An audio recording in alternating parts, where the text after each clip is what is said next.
नमस्कार, स्वागत है आपका फेडरल देश में। मैं हूं नीलू व्यास। आपने देखा कि बिहार के पूर्व मुख्यमंत्री, अब तो पूर्व मुख्यमंत्री हो गए, नीतीश कुमार ने कल जैसे ही इस्तीफा दिया, उसके बाद उनके पद छोड़ते ही उनके बेटे निशांत कुमार को मुख्यमंत्री बनाने की मांग कर चुके जो पहले के मुकामा के बाहुबली हैं, विधायक हैं और जेडीयू के नेता अनंत सिंह ने अब मुख्यमंत्री पद के लिए बीजेपी के एक नेता का नाम भी विकल्प के रूप में सुझाया है। उन्होंने मंगलवार को, यानी कि आज ही, उन्होंने ये बात कही कि यदि निशांत कुमार को सीएम नहीं बनाया जा सकता तो सम्राट चौधरी एक अच्छा विकल्प होंगे।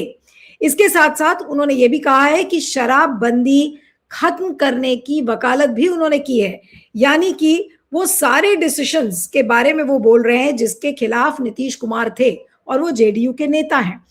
अब नीतीश कुमार ने सोमवार को विधान परिषद की सदस्यता, यानी कि एमएलसी पद से इस्तीफा दे दिया था। इसके बाद बाहुबली विधायक और नीतीश कुमार की पार्टी जेडीयू के नेता अनंत सिंह ने मंगलवार को कहा कि बिहार में अगले मुख्यमंत्री के लिए निशांत कुमार सबसे उपयुक्त है और वे शिक्षित और योग्य भी हैं। उनमें से राज्य का नेतृत्व संभालने की योग्यता, तो दो तरीके की बातें हो रही हैं। पहली बात तो ये कि वो सम्राट चौधरी की भी बात कर रहे हैं, दूसरा वो शराबबंदी की भी बात कर रहे हैं कि भाई शराबबंदी होनी चाहिए और शराबबंदी नहीं होनी चाहिए। तो ये पूरा जो अनंत सिंह का जो रुख है नीतीश कुमार के जाते ही, ये एज अ पार्टी जेडीयू के बारे में क्या दर्शाता है, इसको लेकर आज हम चर्चा करेंगे। हमारे साथ मनीष कुमार है, राजनीतिक विश्लेषक, आपका स्वागत है। और हमारे साथ दीपक कोचगवे जी हैं, जो बिहार के वरिष्ठ पत्रकार हैं, आपका स्वागत है। मैं मनीष जी से शुरू करती हूँ। मनीष को भी जाना है कुछ देर में, इसलिए मनीष की एक टिप्पणी ले लेते हैं कि मनीष, अनंत सिंह के इस बयान को कैसे देखा जाए, जिसमें कि वो कह रहे हैं कि सम्राट चौधरी ज्यादा बेहतर चेहरा है। क्या वो अपनी बीजेपी से नजदीकियां बनाना चाह रहे हैं, इस वजह से उन्होंने, और फिर शराबबंदी को लेकर जो टिप्पणी की उन्होंने? जी नहीं, वो अभी फिर उसके बाद उस बयान देने के बाद वो निशांत कुमार को बयान देने के बाद फिर ललन सिंह से उनकी भेंट हुई है, असल में मुलाकात हुई है ललन सिंह से। उसके बाद उनका फिर से स्वर बदला है और जनरली उनको कहीं से कोई जदयू की तरफ से ये कहीं बात बने, जदयू को लेकर के कोई सवाल खड़ा हो बिहार में कि निशांत ही मुख्यमंत्री बने, इस चैप्टर को थोड़ा क्लोज करना है। मतलब ये अभी उतना प्रमुख बात ना बन जाए। तो अनंत सिंह को तो मान लीजिए वो भी एक भिन्न भिन्न कारणों से वो अपना उसमें लाइट में तो रहते हैं। उनका एक बार बार भिन्न भिन्न कारणों से सरकार के करीबी भी रहे, नीतीश कुमार के भी करीबी माने जाते रहे, खास करके ललन सिंह के जो करीबी भी रहे हैं। तो वो बोलेंगे तो थोड़ा सा एक जो देखिए जदयू में एक जो जनाधार है, जदयू का जो जनाधार है, वो अभी भी एक तो नीतीश के जाने से खुश नहीं है, लेकिन अभी भी वो जदयू का ही कोई मुख्यमंत्री चाहता है। ये एक उस मसले को लेकर के बहुत ज्यादा विरोध है जदयू में नीतीश कुमार के जाने के बाद। ये जनरली वहां एक जनाधार में चला गया है कि असल में जदयू नीतीश को जबरी भेजा गया है वहां पे, और जनाधार तो जनादेश तो उनको मिला था, जनादेश उनके पास ही रहना चाहिए। अगर उनको मान लीजिए, अब मान लीजिए दूसरे चरण की बात हो रही है कि चूंकि जनादेश जो है नीतीश को मिला है, तो अब दूसरे, पहले तो वो चाहते नहीं थे कि नीतीश जाए किसी भी हालत में यहाँ से, उसको लेकर नाराजगी थी। आपने देखा होगा बहुत तोड़फोड़ हुआ, जगह जगह इसको लेकर के बहुत हंगामा हुआ। अब मान लीजिए दूसरे चरण में चीजें जा रही हैं कि अगर नीतीश चले ही गए हैं तो एक नया नेतृत्व जो खड़ा किया जा रहा है, निशांत को सेंटर में लाया जाए। इस सवाल को भी जदयू के लीडरशिप में खास करके और भाजपा के लीडरशिप में, जो लगभग एक धारा की तरह हो गई है अभी के दौर में, चाहे वो ललन सिंह हो, चाहे वो जो भी और जो इनके आसपास संजय झा हो, ये सारे लोग के बारे में एक धारणा है, बीजेपी के आसपास के लोग हैं। ये परसेप्शन है, अब ये है कितना मैं नहीं जानता, लेकिन एक परसेप्शन देशव्यापी बन गया है कि ये लोग बेसिकली जदयू में बीजेपी के ही लोग हैं। तो ये ललन सिंह से मुलाकात के बाद अगर उनका स्वर बदला है, तो इसका मतलब बीजेपी इसको मैनेज कर रही है बिहार में कि कहीं से जदयू के लिए कोई बात ना आए। मैंने निशांत को लेकर के, अगर फिर निशांत ही सेंटर में आ जाएंगे, तब तो बीजेपी का जो अपना मुख्यमंत्री बनाने का जो सेंट्रल एजेंडा है बिहार में, अभी तक वो अपने पैरों पे नहीं खड़ा हो पाए। निशांत तक आ जाएंगे तो जदयू के फिर से जिंदा होने का, फिर से उसके उसके फिर से उसमें सांस प्राण आने का एक संभावना बढ़ जाएगी। और फिर वो जो बीजेपी की आकांक्षा है कि जदयू के जनाधार को बीजेपी के जनाधार में बदल दिया जाए, क्योंकि अभी तक उसके बारे में एक धारणा बनी हुई है कि वो अपर कास्ट एक पार्टी है, डोमिनेंट पार्टी है, उसके बारे में बिहार में अभी भी। और जो पिछड़ा दलित समाज जो आता है वो नीतीश कुमार जी के माध्यम से आता है। इस धारणा को अभी तक बिहार में बीजेपी बदल नहीं पाई। उसके सामने एक खतरा है कि अगर उसके मुख्यमंत्री आते हैं तो क्या वो जनाधार उसके पास रहेगा, क्या वो जनाधार विपक्ष की तरफ मूव करेगा, बीजेपी उसके लिए उसके पास क्या मास्टर प्लान है। सम्राट चौधरी उस जनाधार को नेतृत्व नहीं कर सकते हैं। सम्राट चौधरी ठीक है, एक उस खास समाज से आते हैं, लेकिन उसका उस तरह से नेतृत्व नहीं कर सकते हैं। लेकिन बीजेपी इस दौर में जो इतना मेहनत करके नीतीश कुमार को कन्विंस किया है वहां से मुक्त करने के लिए, वो कतई नहीं चाहेगी कि इस दौर में निशान सेंटर में आवे। निशान बगल में रहे, उसमें कोई दिक्कत नहीं है। जैसे 2-3 मुख्यमंत्री हैं वहां 2-3 मुख्यमंत्री और बन जाएंगे, जदयू को कुछ बहुत सारे मंत्रालय दे दिए जाएंगे, लेकिन गृह मंत्रालय और मुख्यमंत्री का पद जो है आमतौर पे, जैसे आप देखिए कि इस बार नीतीश आए हैं, पहली बार गृह मंत्रालय बीजेपी के पास चला गया। ये पूरे नीतीश काल में कभी नहीं हुआ है। और गृह मंत्रालय बहुत काउंट करता है बिहार में। मैंने अगर आपको कम्युनल पार्टीज की तरफ उसको कम्युनलाइज करना है बिहार को, लॉ एंड ऑर्डर को अपने तरीके से अपर कास्ट जो है हेजमोनी को थोड़ा और ज्यादा बढ़ाना है वहां पे, और बिहार को भी उत्तर प्रदेश के रास्ते पर अगर थोड़ा ले चलना है, तो गृह मंत्रालय भी उनके पास होना चाहिए। इसलिए इस बार देखा आपने आते ही जो है पहला पहला विकेट गिरा गृह मंत्रालय का, जो चला गया बीजेपी के पास। अब मुख्यमंत्री वाला सवाल है, तो मुख्यमंत्री वाला सवाल में कहीं से भी निशांत न सेंटर में आ जाए, क्योंकि और किसी के लिए जदयू के बीच से और किसी के लिए कोई नहीं बोलेगा कि उनको मुख्यमंत्री बनाया जाए। तो इस चैप्टर को भी शायद अनंत सिंह को कन्विंस कर लिया गया, उनको भविष्य का राजनीति समझा करके और उनके अपने भविष्य को समझा करके। जिस तरह के धारा से आते हैं अनंत सिंह, तो वो बहुत बहुत अपने करियर को लेकर के बहुत देर तक टिक नहीं सकते, तो कन्विंस कर लिया गया है। हमको लगता है कि इसी के चलते उन्होंने एक दूसरा उदाहरण भी दे दिया है कि सम्राट चौधरी दूसरे विकल्प हो सकते हैं। असल नहीं, लोग तो कह रहे हैं, इसका असल लोग मतलब कह ये रहे है जी नहीं, तो जो आप बात कह रहे हैं इसका मतलब ये है कि अब अनंत सिंह पूरी तरह से बीजेपी के चंगुल में आ गए हैं और उनको ये समझा दिया गया है कि निशांत कुमार की बात अब मत करिए। नहीं, इस तरह के लोगों की राजनीतिक सीमा होती है ना, उनके बहुत सारे पेच फंसे होते हैं सत्ता के आसपास, और वो ताकतवर तभी तक रहते हैं जब सत्ता का उन्हें कोई छूट मिली रहती है। अगर सत्ता का संरक्षण ना हो तो इस तरह के लोग राजनीति कर ही नहीं सकते। जैसा कि आप देखेंगे सत्ता सबसे ज्यादा ताकतवर होती है ना, कोई कितना भी बाहुबल हो, लेकिन जो राज्य मशीनरी जो उसका जो बाहुबल होता है उसके उसके उसके बातहत ही उनको रहना पड़ता है।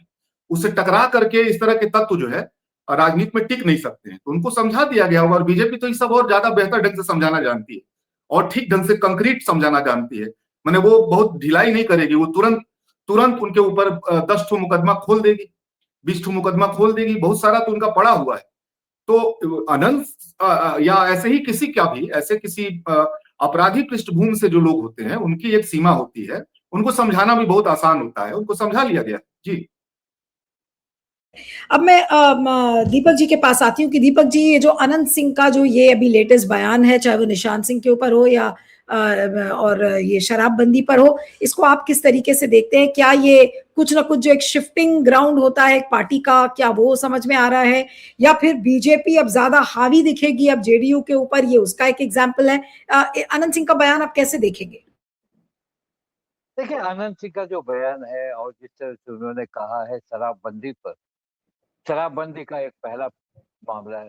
दूसरा, उन्होंने निशांत कुमार को कहा कि उनमें सारी सारी संभावनाएं हैं चुपने, मगर फिर उसको बैलेंस करने के लिए उन्होंने कहा विकल्प के रूप में सम्राट चौधरी एक अच्छे उम्मीदवार हो सकते हैं। देखिए, अनंत सिंह के बयान को बहुत हम गंभीरता से नहीं लेते।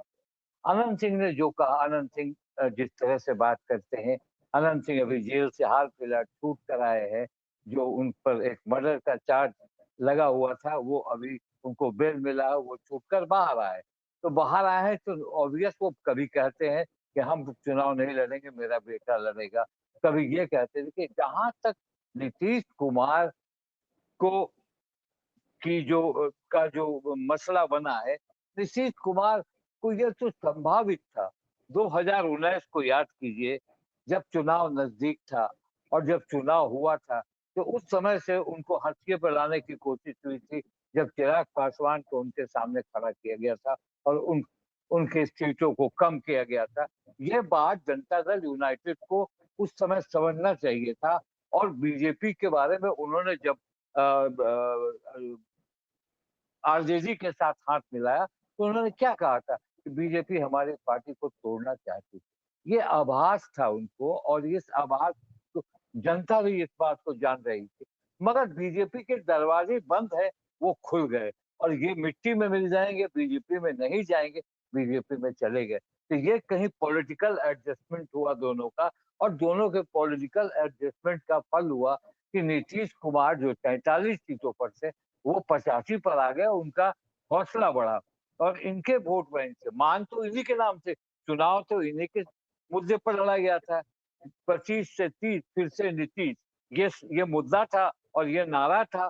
तो फिर इस नारे पर बीजेपी कायम क्यों नहीं हुई?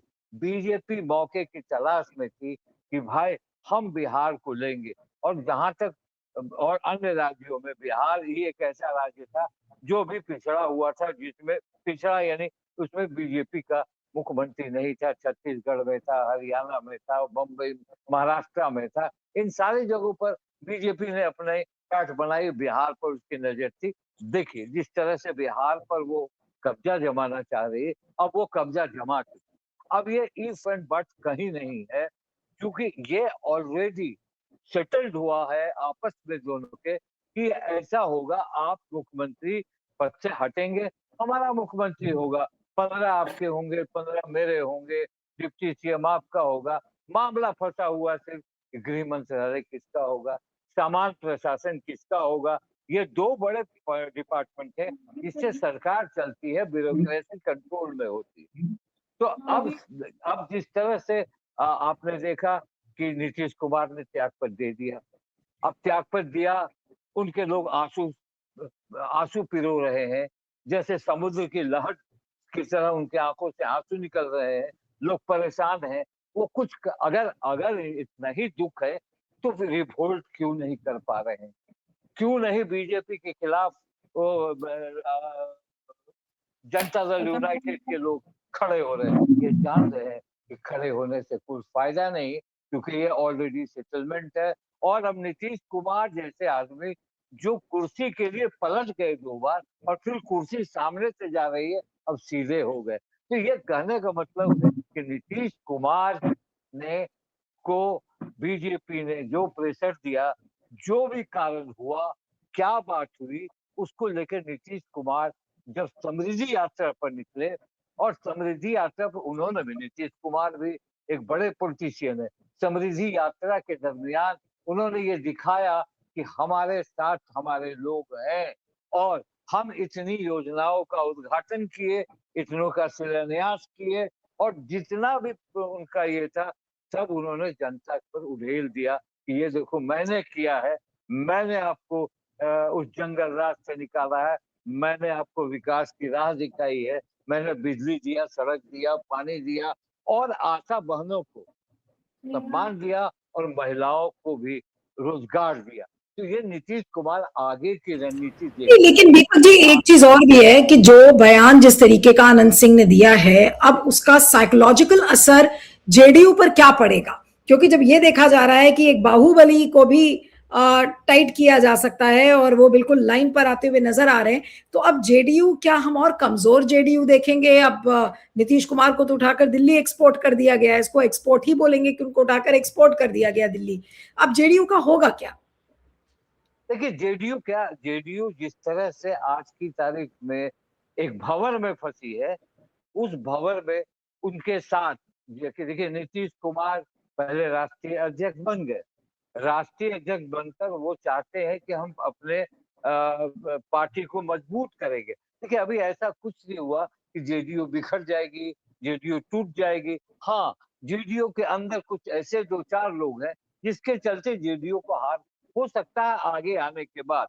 बीजेपी चाहेगी कि हम हर हाल में सिंगल लार्जेस्ट पार्टी बने, और हम ऐसा समीकरण बनाए कि नीतीश की जरूरत न पड़े। ये थोड़े आगे जाने के बाद, क्योंकि बंगाल का चुनाव है, फिर आसाम का चुनाव है, तमिलनाडु का चुनाव है, तो अभी ये चीज है कि अपना मुख्यमंत्री दीजिए। और आपको याद होगा कि बीच में गृह मंत्री अमित शाह आए थे सीमांचल, और सीमांचल में जिस तरह से उन्होंने 6-7 जिलों का दौरा किया था, और जिस तरह से वो तस्करी की बात को रोकना है, और वो एक केंद्र शासित राज्य बनाने की बात की भी चर्चा हुई, जिसे गृह मंत्री राज्य गृह मंत्री नित्यानंद ने खारिज किया।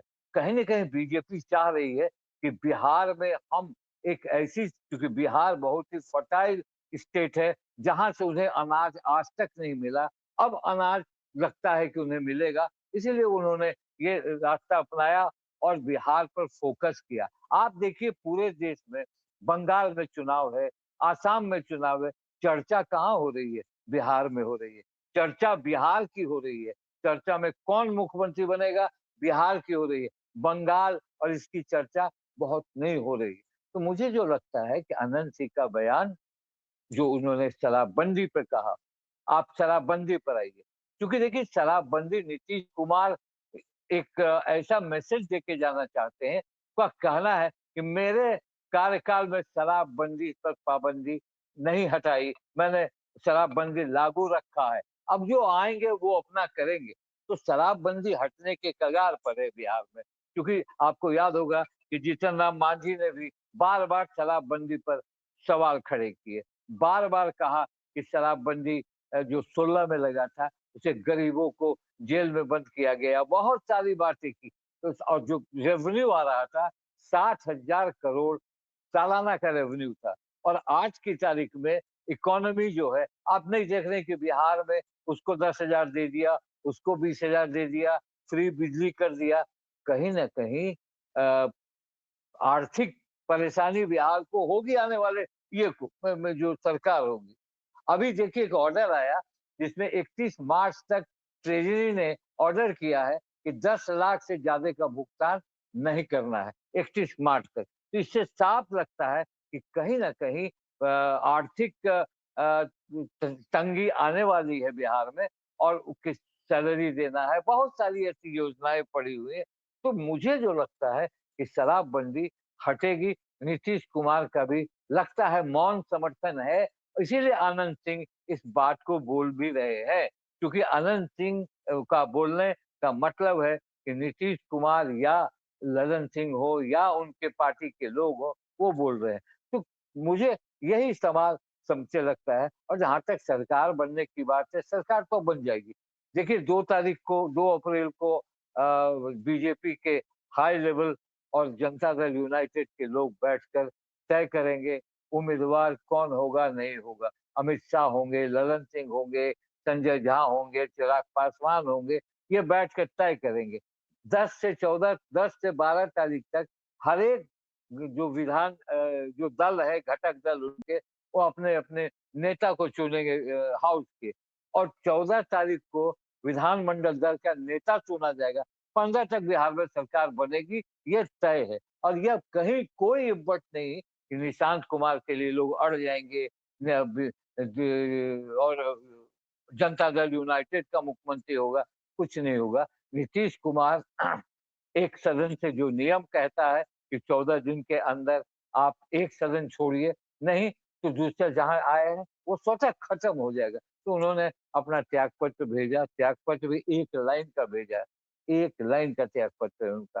और उस त्यागपत्र के बाद वो 10 को लेंगे, 15 को वहाँ शपथ लेंगे, ये कोई बाइंडिंग नहीं है कि 10 को ही लेंगे शपथ। वो 15 को भी शपथ लेंगे, उससे पहले भी वो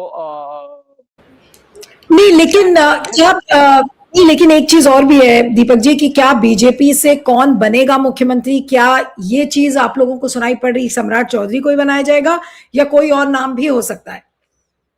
देखिए नाम बहुत है। सम्राट चौधरी चूँकि नंबर 1 पर चलते हैं अभी और बीजेपी का एक इतिहास रहा है कि चौंका देता है। जैसे नितिन नवीन को राष्ट्रीय अध्यक्ष बनाकर उन्होंने चौंका दिया और जिस तरह से मोहन यादव को एमपी में बनाकर चौंका दिया, छत्तीसगढ़ में एक आदिवासी को बनाकर चौंका दिया, तो हो सकता है कि बिहार में चौंकाने वाले नाम आए। क्योंकि नीतीश कुमार लव-कुश की राजनीति करते हैं और सम्राट चौधरी लव-कुश कुशवाहा है, इसीलिए वो चाहते हैं कि ये मैसेज भी हम दें कि मेरा 16% जो लव-कुश का वोट है, उसमें कुश, कोरी, कुर्मी और दुसाध ये 3 जात आते हैं, तो ये तीनों जातों का हम सपोर्ट किए हैं, ये कहना है। क्योंकि नीतीश कुमार बार-बार पीठ ठोक रहे हैं कि आप इसके बाद यही देखेंगे, आप मेरे बाद यही देखेंगे, ये कहने का मगर नाम में और नाम है नित्यानंद राय का भी नाम है, क्योंकि नित्यानंद राय यादव समाज से आते हैं और केंद्र में मंत्री भी रहे हैं और 2-2 बार रहे हैं। इससे पहले भी राज्य मंत्री गृह थे और अभी भी हैं। उनका भी नाम आता है। संजीव चौरसिया है अति बैकवर्ड से, उनका भी नाम आता है। और राजेंद्र गुप्ता है, एक एमएलसी हैं, उनका भी नाम आता है। प्रेमशीला गुप्ता है राज्यसभा की, वो भी एकाएक राज्यसभा भेजा गया, किसी को आभास भी नहीं लगा। तो कहीं ना कहीं बीजेपी के लिए ये अपना सददर्द है कि वो किसे बनाएंगे नहीं बनाएंगे। वो जिसे बनाएंगे वो नीतीश कुमार उससे एक्सेप्ट करेंगे, कोई उपाय नहीं है। नीतीश कुमार की अगर बात मानेंगे तो सम्राट चौधरी को नंबर 1 पर देखा जा रहा है अभी। इसीलिए आपने देखा कि अनंत सिंह ने सम्राट चौधरी का नाम लिया, चूंकि वो नीतीश की भी पसंद है, इसीलिए चांसेस वो है। मगर अंत में क्या होगा नहीं होगा, किस तरह बिल्कुल। से उस जी लेकिन एक आखिरी सवाल शराबबंदी को लेके है कि अब सरकार क्या करेगी? शराब बंदी का तो शुरू किया था नीतीश कुमार ने, और अब अनंत सिंह के बयान से क्या लगता है कि बीजेपी अब चाहेगी कि नीतीश कुमार के डिसीजन को रिवर्स किया जाए, पलटा जाए? देखिए जिस तरह से अब देखने की बात होगी कि शराबबंदी में एक्साइज डिपार्टमेंट किसके हाथे जाता है। अगर एक्साइज डिपार्टमेंट से नीतीश कुमार ने पल्ला झाड़ दिया कि हमें नहीं चाहिए एक्साइज डिपार्टमेंट, तो ये भी कलंक उनके माथे पे नहीं लगेगा। और मुझे लगता है कि राज्य की जो आर्थिक स्थिति को देखते हुए शराबबंदी लागू हो सकती, जो है उस पर बैन समाप्त हो सकता है, क्योंकि इस पर न बीजेपी कुछ बोल रही है, न बीजेपी इसका विरोध कर रही है कि नहीं नहीं शराबबंदी रहेगा। और नीतीश कुमार बहुत स्मार्टली निकल जाएंगे, जब वो छोड़ देंगे शराबबंदी लागू जो है वो खत्म होगा। नीतीश कुमार कहेंगे बहनों मैंने तो अपने कार्यकाल में नहीं किया, अब जो किया अब आप उससे पूछिए। तो शराबबंदी हटने के कगार पर है आने वाले दिनों में। अब जब चीफ मिनिस्टर बन जाएंगे जो भी बीजेपी के, उसके बाद ये निर्णय लिया जाएगा। वैसे चर्चा हो रही थी कि 31 मार्च के बाद शराबबंदी समाप्त हो जाएगी, ये भी है। आज 30 है, कल 31 है, ये देखने वाली बात होगी। मगर जहां तक शराबबंदी का, जिस तरह से इस कानून शराबबंदी बहुत अच्छा मसला लाया था नीतीश कुमार ने। देखिए बहुत अमन चैन हुआ था गाँव में, महिलाओं का अत्याचार बंद हुआ था, कुछ पैसे बच रहे थे, महिलाएं बड़े खुश हैं इससे। मगर जिस तरह से शराब माफियाओं ने शराब की बिक्री की बिहार में, चाहे वो उत्तर प्रदेश के माफिया हो, झारखंड के हो और जो सटे हुए राज्य हो, उसको लेकर होम डिलीवरी होने लगा था। और होम डिलीवरी से शराबबंदी का फलूदा उड़ा, और जो 2 पैक पी कर गया उस गरीब को जेल में बंद किया गया। तो सालों से जेल में बंद है, उनको केस लड़ने का पैसा नहीं है। हो सकता है बिल्कुल। कि जल्द ही एक ऐसा नियम आए कि उन लोगों को इस मामले से अब बरी कर दिया जाए। कुछ संशोधन आ रहा है कि ये पहली बार पीने पर माफ किया जाएगा, तो इस तरह की कुछ बातें चल रही है। मगर मुझे लगता है कि इकोनॉमी को देखते हुए, रेवेन्यू को देखते हुए बिहार में शराबबंदी हटाई जा सकती है। चलिए, आपका बहुत बहुत शुक्रिया Deepak ji. Thank you so much for joining. Thank you.